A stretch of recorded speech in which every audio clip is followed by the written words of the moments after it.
जय श्री श्याम, जय मनोना धाम। आप सभी श्याम भक्तों का एक और नई वीडियो में स्वागत है। यह जानकारी उन श्याम भक्तों के लिए बहुत ही ज़्यादा महत्वपूर्ण है जो श्याम भक्त यहाँ पर 8 मार्च से लेकर के और 5 अप्रैल तक आना चाहते हैं। तो इन दिनों में महाराज जी कब कब बैठेंगे, कब कब नहीं बैठेंगे, कब आपको आना चाहिए, कब नहीं आना चाहिए, ताकि यहाँ आने के बाद महाराज जी का आशीर्वाद भी मिल जाए और आपको महाराज जी भी मिल जाए और उनके हाथ से पड़ा हुआ श्याम जल मिल जाए। सबसे महत्वपूर्ण जानकारी उन श्याम भक्तों के लिए है जो श्याम भक्त यहाँ पहली बार आना चाहते हैं। कैसे आप लोगों को यहाँ आने के बाद श्याम जल पड़वाना होता है, कैसे यहाँ पर सभी बीमारियाँ ठीक होती हैं, कौन कौन सी बीमारियाँ ठीक नहीं होती हैं और कौन से दिन ज़्यादा भीड़ रहती है, कौन से दिन कम भीड़ रहती है, आप लोगों का नंबर कितनी देर में आ जाएगा, कहाँ से आप लोग प्रसाद लोगे और कहाँ से प्रसाद लेने के बाद कहाँ चढ़ाओगे, यह महत्वपूर्ण जानकारियाँ आपके लिए बहुत ही ज़्यादा इम्पोर्टेंट है। आप लोग अगर आना चाहते हैं मनोना धाम, आप लोगों को एक छोटी बात भी बताने वाला हूँ कि यहाँ आने के बाद क्या वाकई बीमारियाँ ठीक होती हैं कि नहीं। सबसे पहले नंबर आप लोगों को लेना होता है महाराज जी से आशीर्वाद। तो महाराज जी के पास पहुँच जाना है आप लोगों को। महाराज जी के पास जैसे ही आप लोग पहुँचेंगे, आपको अपना क्या हाल रहता है, शरीर में क्या बीमारी रहती है, क्या परेशानियाँ रहती हैं, वो अच्छी तरह से महाराज जी को बता देनी है, बिल्कुल अच्छी तरह से खुल के, ताकि आप लोगों को महाराज जी आशीर्वाद दे सकें और श्याम जल का पढ़ के दे सकें, ताकि आप लोगों की बीमारियाँ परेशानियाँ दूर हो सकें। अब जो लोग यहाँ पहली बार आ रहे हैं वो लोग सुन लें कि कैसे यहाँ तक पहुँच पाएंगे और कैसे कौन सी लाइन में लगना पड़ेगा। सबसे पहले आपको आना है आंवला रेलवे स्टेशन या फिर बरेली रेलवे स्टेशन। नज़दीकी 2 ही रेलवे स्टेशन है, यहाँ आप आकर के आप लोग उतर सकते हैं। और उतरने के बाद आपको ध्यान रखना है, ई रिक्शा टेम्पो बुक कर लेना है और उनसे कह देना है कि हमें जाना है मनोना धाम।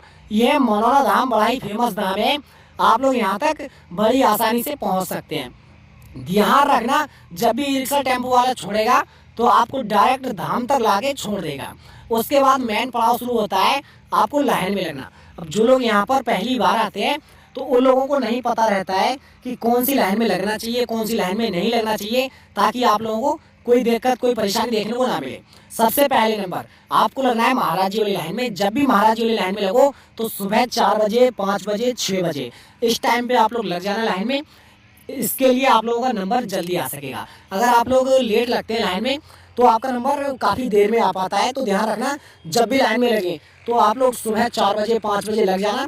और ध्यान रखना, श्याम जल की बोतल जरूर ले लेना और वो भी मात्र मिलेगी 20 रुपये की। और ध्यान रखोगे एक नहीं बल्कि 2 या 3 श्याम जल की बोतल ले लेना, ताकि आप लोगों को लगभग 15-20 दिन का इंतजाम फुल हो जाए। अब ध्यान रखना, जब भी लाइन में लगो तो अगर बच्चे को लेके जा रहे हो, लाइन में लगा रहे हो, छोटा बच्चा है, गोद में खेल रहा है, तो उसके लिए दूध वगैरह लेके जाना, पानी भी ले जाना, ताकि आप लोगों को कोई दिक्कत परेशानी लाइन में लगने के बाद ना आए। क्योंकि मैं बता देता हूँ आप लोगों की, लगभग यहाँ पर लाइन में लगने के बाद 3 घंटे, 4 घंटे या 6 घंटे या 7 घंटे लग जाते हैं। तो पूरा इंतजाम करके जाओगे तो आपके लिए बड़ा ही अच्छा रहेगा। अगर आपके साथ कोई बुजुर्ग है जो कि ज़्यादा देर ना ही खड़े हो पाते हैं, नहीं चल पाते हैं, या फिर बीमारियां हैं शरीर में, तो उनके लिए टोकन मिलते हैं। अब टोकन कैसे लेंगे मैं वो आगे बताऊंगा। सबसे पहले आपको इस लाइन में लग करके महाराज जी तक पहुंच जाना है। महाराज जी तक पहुंचने में कोई दिक्कत नहीं होगी, केवल आपको थोड़ा टाइम लग सकता है।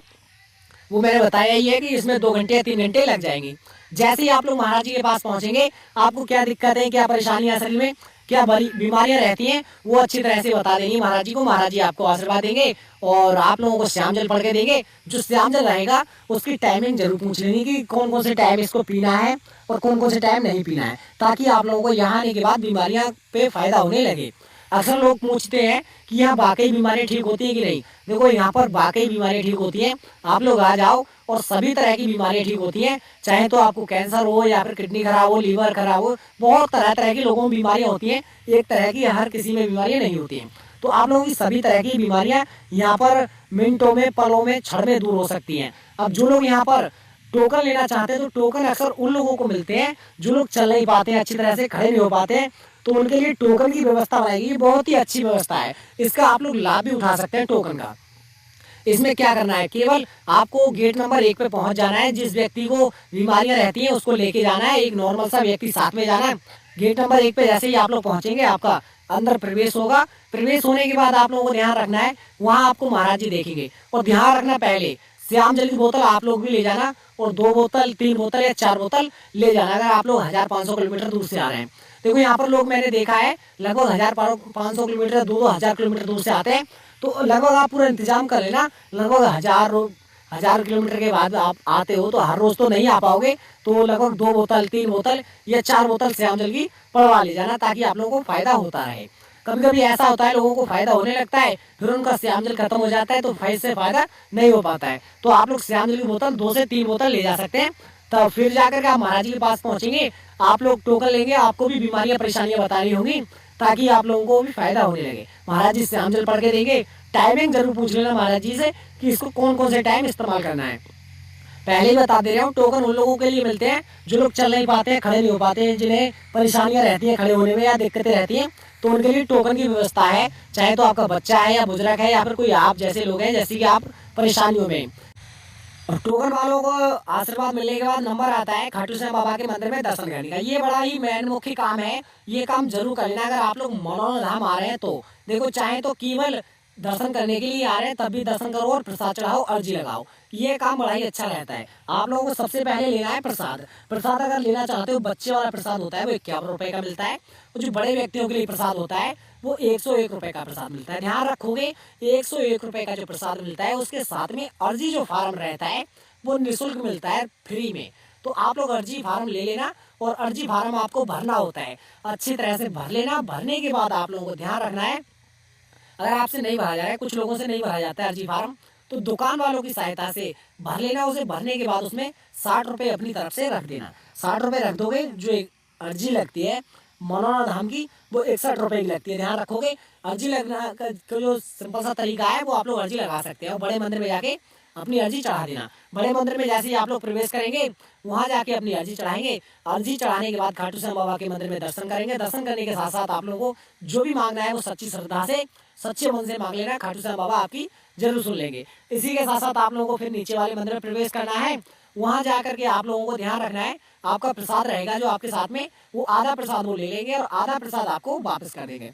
अब जितने भी लोग प्रसाद चढ़ाना चाहते हैं तो उनके लिए बता देता हूँ, नीचे वाले मंदिर प्रसाद चढ़ता है कभी कभी, और कभी कभी ऊपर वाले मंदिर में भी चढ़ने लगता है। तो आपका जहाँ प्रसाद चढ़ेगा वहां भी आधा प्रसाद ले लेंगे और आधा प्रसाद आपको वापस कर देंगे।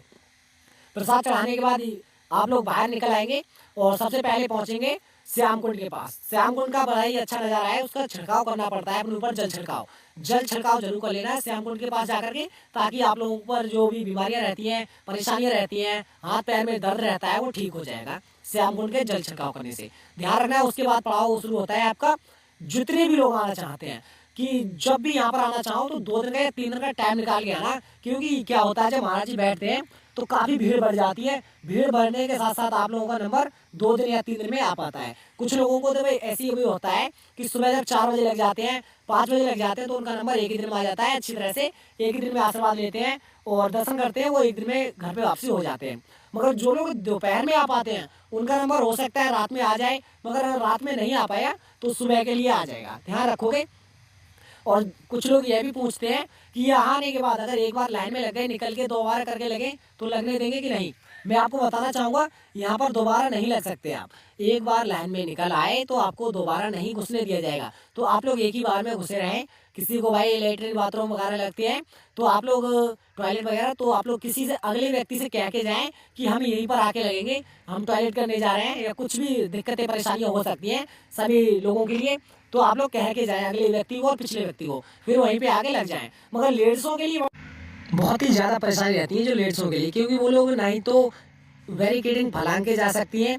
मतलब कुछ जो जेंट्स होते हैं और व्यक्ति होते हैं वो लोग बैरिकेडिंग को कूद के जा सकते हैं, मगर जो लेडीजों का कार्य रहता है वो बैरिकेडिंग नहीं कूद सकती, तो उन्हें परेशानियाँ बहुत ज़्यादा आती हैं। तो आप लोग अगर अंदर वाली बैरिकेडिंग में पहुँच गए तो आप लोग टॉयलेट वगैरह कर सकते हैं, कोई दिक्कत नहीं है, निकलने के लिए रास्ता बनाई गई है।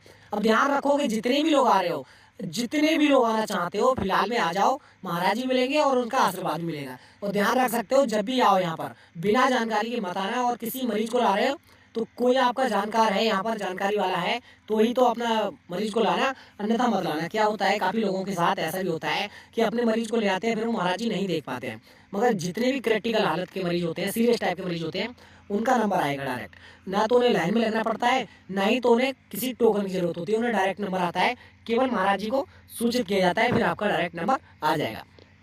अब ध्यान रखोगे आप लोग जब भी यहाँ पर आओ तो यहाँ नज़दीकी रेलवे स्टेशन है बरेली और आंवला, और जितने लोग पहली बार आना चाहते हैं तो उनके लिए पूरा पक्का एड्रेस बता देता हूँ ताकि आप लोग आ मनोना धाम पड़ता है राज्य उत्तर प्रदेश, जिला बरेली, तहसील आंवला, गांव का नाम है मनोना। ये सिंपल सा एड्रेस है, आप लोग जब भी आएंगे यहाँ पर अच्छी तरीके से आ सकते हैं। अब जितने भी लोग यहाँ पर कार या बाइक से आना चाहते हैं तो आपके लिए नज़दीकी शहर मिल जाएंगे, बिसौली, बगरैन, सैदपुर, भरीजगंज, आंवला, बरेली, करेंगी रेलवे स्टेशन।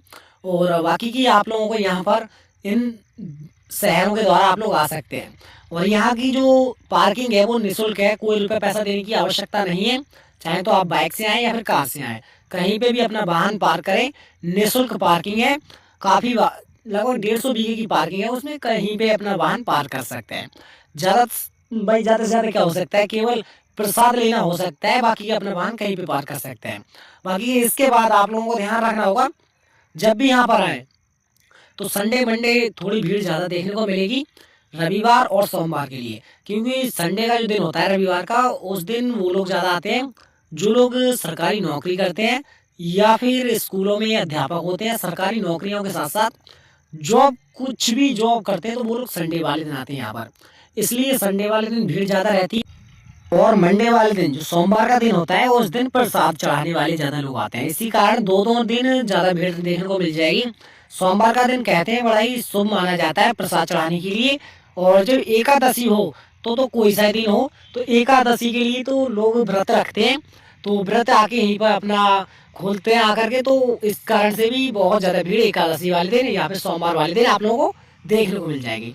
इसी के साथ साथ मंगलवार, बुधवार, ये 2 दिन महाराज जी नहीं बैठते हैं हफ्ते में, बाकी की लगातार महाराज जी बैठते रहते हैं। ध्यान रखोगे मंगलवार और बुधवार मत आना, और किसी दिन आ जाना, महाराज जी मिल जाएंगे और उनका आशीर्वाद भी मिल जाएगा। आप लोगों के लिए मैं थोड़ी रुकने की व्यवस्था और खाने की व्यवस्था भी बता देता हूँ, ताकि आप लोगों के साथ कोई फ्रॉड ना हो। देखो यहाँ पर लगभग 50 रुपये से स्टार्ट होकर के खाना, और 120 और 100 रुपये, 150 रुपये में खाना एक टाइम का बहुत ही अच्छा स्वादिष्ट खाना मिल जाएगा। रुकने की व्यवस्था आप लोगों को वीआईपी होटल में रुकना चाहोगे तो 1000-1500 रुपये पर नाइट 24 घंटे का पड़ जाएगा। इसी के साथ साथ आप लोग फ्री में भी रुक सकते हो, कोई दिक्कत नहीं है। फ्री में रुकना